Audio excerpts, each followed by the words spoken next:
Hello, everyone. My name is Brittany, and I'm from a small town just outside of Wichita, Kansas, right in the heart of America. And today I would love to share with you a testimony about Christ's life.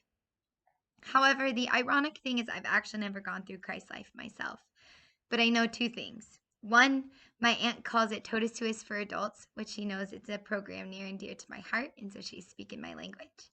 And two, I know that it has completely and totally transformed my family, but especially my dad. So before I share the testimony, I'd really love to share some personal background so you can understand the lens through which I'm looking. I'm cradle Catholic. My family has lived a very normal Catholic life. Every Sunday we'd go to Mass, we'd pray before meals and before bed, and every once in a while we would say a family rosary. And we were super involved at our parish, and it looked like we had it all together. We were checking all the boxes. Now, the summer before my fifth grade year, I went to Totus Tuus camp, and that's really where my faith became my own. I experienced Jesus in the Eucharist and what it was like to pursue holiness with other people my age. And yeah, I just remember walking away from that camp thinking, I'm Catholic because I want to be Catholic, not because my family or any friends are Catholic.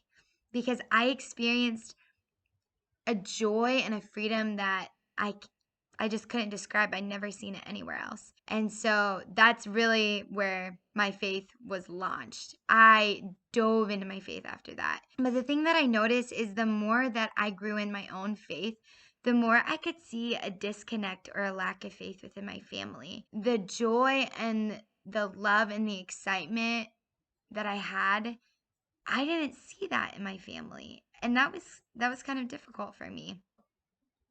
Yeah, this wouldn't be a testimony if I didn't talk about a before and an after. But before I talk about the before, I want to honor my parents. I have a great relationship with both my mom and my dad, and I'm so thankful for them. They have loved me and supported me and encouraged me in so many ways, and for that I'm eternally grateful. Um, but yeah, I would love to highlight my dad because that's really where I've seen the transformation because of Christ's life. Back to the lack of faith or the disconnect. Yeah, growing up, my dad had quite the temper. And I remember at times you had to walk on eggshells to not make him angry or mad. He didn't have the best language. He was not always very compassionate. He went to Mass every Sunday and did his once a year confession like we're supposed to. But I could just tell that there was something missing.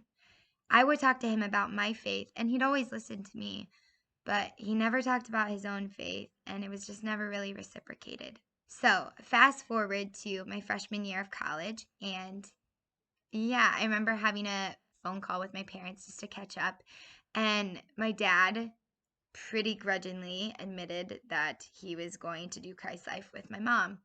And I could tell he did not want to.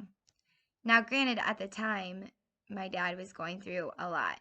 There was some family turmoil going on with his family. My parents were transitioning into the farmstead that they now currently live in. And there was just a lot of stress and burden on my dad's shoulders.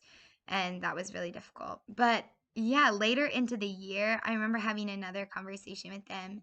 And I could tell there was this slight shift. My dad was talking about some of the Christ life content and had mentioned it was going pretty well. And that caught me by surprise. I wasn't expecting that.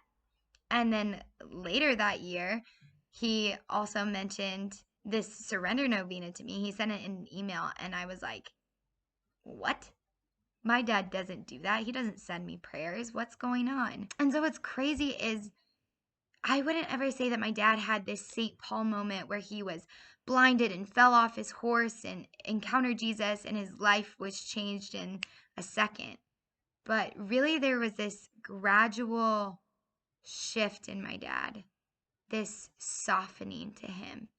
I began noticing that the way that he talked about other people had changed, and he was more compassionate and kind about their situations. He didn't have as much of a temper, like he wouldn't be set off in a second, and his language had shifted. he was talking about his faith more. And yeah, I don't know, there was just something different about him. So fast forward again, and it's about 4 years later.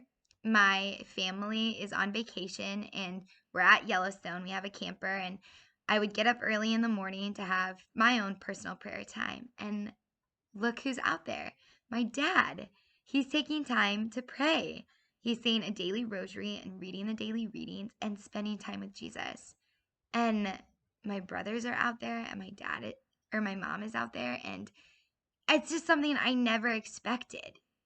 And and so it's crazy is like this is the kind of transformation that I've seen. Like we went from my dad not having really any sort of a faith, but really just checking the boxes, to now he's taking time to pray every single day. And he has this joy and this zeal and this excitement and this freedom about him that I've never experienced.